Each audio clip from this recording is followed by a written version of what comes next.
Hey, what's up? I'm Jason Howell with Twit, and I am here with the Sony Tablet P. Now, I know things look a little strange right now with this giant bezel going between my face here, so let me get rid of that. That is so much better. Anyways, don't mind that. Let's get into the specifics of the Sony Tablet P. The Sony Tablet P is on AT&T's HSPA Plus network. It has a 1 gigahertz dual-core Tegra 2 processor inside, matching 5.5-inch screens, each of those at 1024 by 480, which is kind of a unique resolution. It has a rear 5-megapixel camera, as well as a front 0.3 megapixel camera. And as you can see around the entire device, it has this very thick 1-inch bezel that is a little awkward to maneuver around. I'll get to that in a second.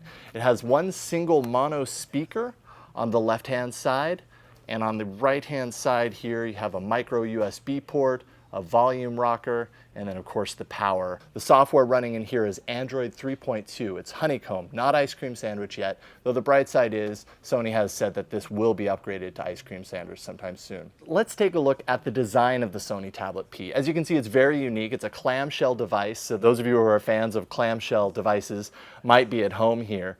The hinges on this device are actually nice and sturdy, but this bezel around the edges is really awkward. Right now you see the keyboard on the bottom, and even just to kind of get my fingers out to the center, if that bezel wasn't there, it would be a lot easier. And also, if you're using this for any period of time other than maybe a couple of minutes, you're going to notice that these sharp edges start really poking into your palm, and it actually starts to hurt after a while, after short use. So if you're using this for extended periods of time, you just kind of have to get used to this slight pain in both of the palms of your hands. And now cameras. It has a 5-megapixel camera on the back. That 5-megapixel camera is okay, it's reasonable, and the quality of the pictures is so-so.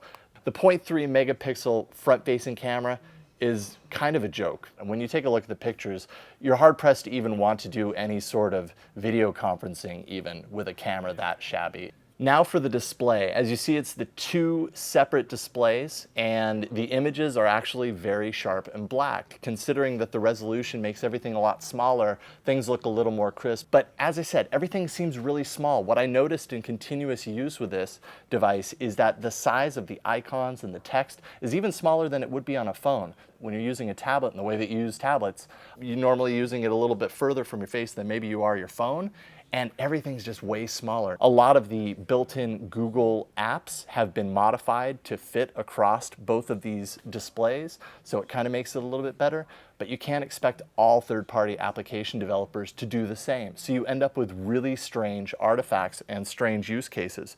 For example, I'll pull up Speed Test, and it relegates it to one side of the screen, leaving all of this dead space on the other side. That's fine, that makes it usable. And sometimes you have these little arrows down here to where you can extend it across both screens, which is what you would hope. But then again, the dead center bezel really seems to get in the way. No one would want to use it like this.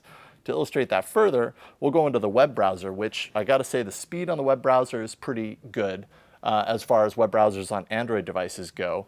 But if we go to live.twit.tv, you can see Steve Gibson on Security Now, and I'm pretty positive his neck isn't that long. The bezel seems to split right down the center of so many images in so many different apps. Another really good example of the oddness of this, and I don't understand how they could overlook this, is the Play Store, the Google Market.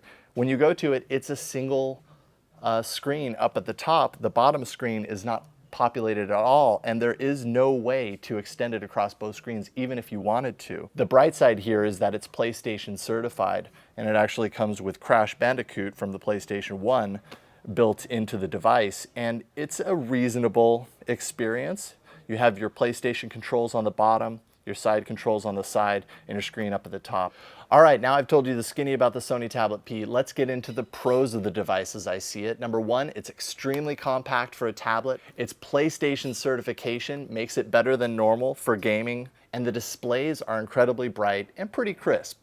Now the bad. The thick bezel that you see around here gets in the way all the time, and I consider it a total deal breaker. All apps behave differently with the dual screens, so you never know what you're going to get. It's uncomfortable to use for even short periods of time, really, the cons on this device are too many to list. So if you haven't guessed by now, I would recommend you not buy the Sony Tablet P. I'm Jason Howell with Twit, and you can catch my reviews of Android devices on another show I do on the Twit network, all about Android.